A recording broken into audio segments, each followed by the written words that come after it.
ओम नमो भगवते वासुदेवाय। आमलकी एकादशी व्रत कथा। फाल्गुन माह के शुक्ल पक्ष की एकादशी तिथि को आमलकी एकादशी या रंग भरी एकादशी कहा जाता है। युधिष्ठिर ने कहा, श्री कृष्ण, अब फाल्गुन शुक्ल पक्ष की एकादशी का नाम और महात्म्य बताने की कृपा कीजिए। भगवान श्री कृष्ण बोले, महाभाग धर्मनंदन, सुनो, तुम्हें इस समय वह प्रसंग सुनाता हूँ जिसे राजा मानधाता के पूछने पर महात्मा वशिष्ठ ने कहा था। फाल्गुन शुक्ल पक्ष को एकादशी का नाम आमलकी है। इसका पवित्र व्रत विष्णु लोक की प्राप्ति कराने वाला है। मानधाता ने पूछा, द्विज श्रेष्ठ, यह आमलकी कब उत्पन्न हुई, मुझे बताइए। वशिष्ठ जी ने कहा, है महाभाग, सुनो, पृथ्वी पर आमलकी की उत्पत्ति किस प्रकार हुई है बताता हूँ। आमल की महान वृक्ष है जो सब पापों का नाश करने वाला है। आमलकी अर्थात आंवले का वृक्ष। भगवान विष्णु के थूकने पर उनके मुख से चंद्रमा के समान कांतिमान एक बिंदु प्रकट हुआ। वह बिंदु पृथ्वी पर गिरा। उसी से आंवले का महान वृक्ष उत्पन्न हुआ। यह सभी वृक्षों का आदिभूत कहलाता है। इसी समय समस्त प्रजा को सृष्टि करने के लिए भगवान ने ब्रह्मा जी को उत्पन्न किया। उन्हीं से इन प्रजाओं की सृष्टि हुई है। देवता, दानव, गंधर्व, यक्ष, राक्षस, नाग तथा निर्मल अंतःकरण वाले महर्षियों को ब्रह्मा जी ने जन्म दिया। उनमें से देवता और ऋषि उस स्थान पर आए जहाँ विष्णु प्रिया आमलकी का वृक्ष था। महाभाग, उसे देखकर देवताओं को बड़ा विस्मय हुआ। वे एक दूसरे पर दृष्टिपात करते हुए उत्कंठा पूर्वक उस वृक्ष की ओर देखने लगे और खड़े खड़े सोचने लगे कि वृक्ष पाकर आदि वृक्ष तो पूर्व कल्प की ही भांति है, जो सब के सब हमारे परिचित है, किंतु इस वृक्ष को हम नहीं जानते। उन्हें इस प्रकार चिंता करते देख आकाशवाणी हुई, महर्षियों, यह सर्वश्रेष्ठ आमलकी का वृक्ष है जो विष्णु को प्रिय है। इसके स्मरण मात्र से गोदान का फल मिलता है। स्पर्श करने से इससे दुना और फल भक्षण करने से तिगुना पुण्य प्राप्त होता है। इसलिए सदा प्रयत्न पूर्वक आमलकी का सेवन करना चाहिए। यह सब पापों को हरने वाला वैष्णव वृक्ष बताया गया है। इसके मूल में विष्णु, उसके ऊपर ब्रह्मा, स्कंद में परमेश्वर भगवान रुद्र, शास्त्रों में मुनि, टहनियों में देवता, पत्तों में वसु, फूलों में मरुदगण, वन और फलों में समस्त प्रजापति वास करते हैं। आमलकी सर्वदेवमयी बताई गई है। अतः विष्णु भक्त पुरुषों के लिए हम परम पूज्य है। ऋषि बोले, हम लोग आपको क्या समझिए, आप कौन है, देवता है या कोई और, हमें ठीक ठीक बताइए। आकाशवाणी हुई, जो संपूर्ण भूतों के कर्ता और समस्त भुवनों के स्पष्टा है, जिन्हें विद्वान पुरुष भी कठिनता से देख पाते हैं, वही सनातन विष्णु में हूँ।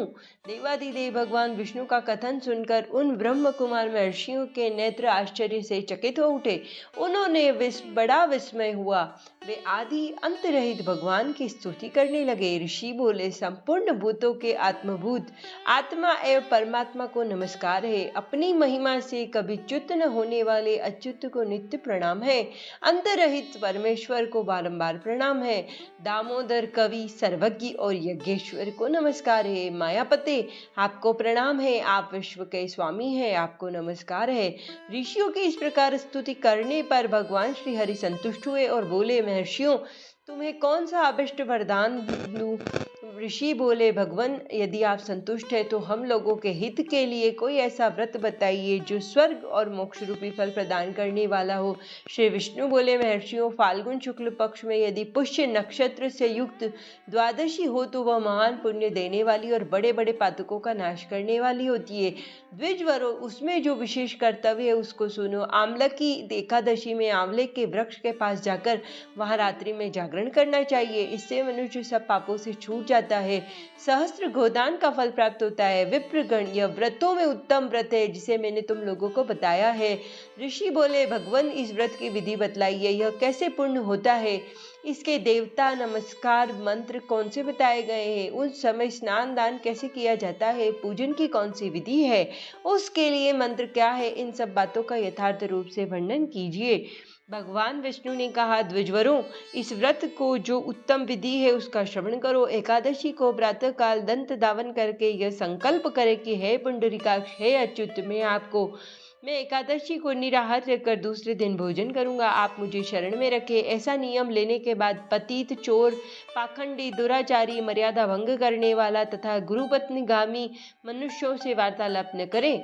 अपने मन को वश में रखते हुए नदी में, पोखरे में, कुएं अथवा घर में स्नान करें। स्नान के पहले शरीर में मिट्टी लगाएं। मृतिका लगाने का मंत्र पढ़े।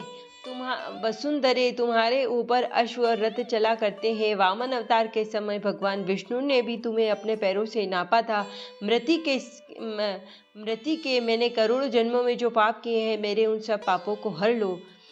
जल की अधिष्ठात्री देवी माता, तुम संपूर्ण भूतों के लिए जीवन हो, वही जीवन हो। स्वदेज उद्भिज जाति के जीवों को भी रक्षक हो, उस तुम रस की स्वामिनी हो, तुम्हें नमस्कार है। आज मैं संपूर्ण तीर्थों, कुंडों, झरनों, नदियों, देव संबंधी सरोवर में स्नान कर चुका हूँ। मेरा यह स्नान उक्त सभी स्नानों का फल देने वाला है। विद्वान पुरुष को चाहिए कि वह परशुराम जी को सोने की प्रतिमा बनवाए।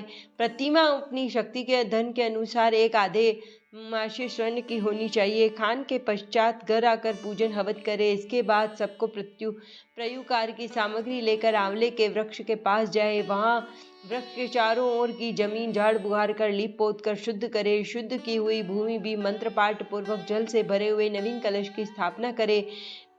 कलश में पंचरत्न, दिव्य गंध आदि छोड़ दे। श्वेत चंदन से उसको चर्चित करे। कंठ में फूल की माला पहनाए। सब प्रकार के सुगंध फैलाए। जलते हुए दीपकों की श्रेणी सजा कर रखे।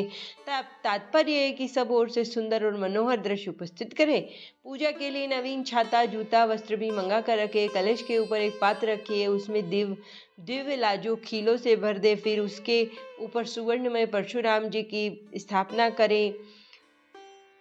तदंतर भक्ति युक्त चित्त से जागरण करे। नृत्य, संगीत, धार्मिक उपाख्यान, श्री विष्णु संबंधित कथा वाचनों का वाचन करे। रात्रि व्यतीत करे। उसके बाद भगवान विष्णु के नाम लेकर आमलकी वृक्ष की 108 परिक्रमा या 28 बार करे। फिर सबेरा होने पर श्री हरि की आरती करे। भगवान ब्राह्मण की पूजा करके वहाँ की सब सामग्री उसे निवेदन करके दे दे। परशुराम जी का कलश, 2 वस्त्र, जूता आदि सभी वस्तुएं दान कर दे।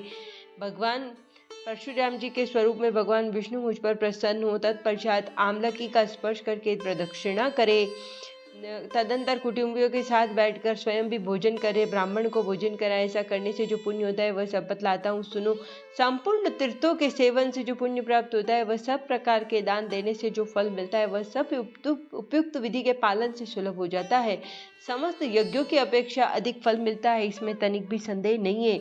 यह व्रत सब व्रतों में उत्तम है, जिसको मैंने तुम्हें पूरा सुना दिया। वशिष्ठ जी कहते हैं, महाराज, इतना कहकर देवेश्वर भगवान विष्णु वहीं अंतर्ध्यान हो गए। तत्पश्चात उन समस्त महर्षियों ने उक्त व्रत का पूर्ण रूप से पालन किया। नृपश्रेष्ठ, इसी तरह तुम्हें भी व्रत का अनुष्ठान करना चाहिए। भगवान श्री कृष्ण कहते हैं कि युधिष्ठिर, यह व्रत दुर्धर्ष व्रत को मनुष्य सब पापों से नाश करने वाला होता है। आमलकी एकादशी व्रत की कथा यहीं समाप्त होती है। श्री हरि नारायण की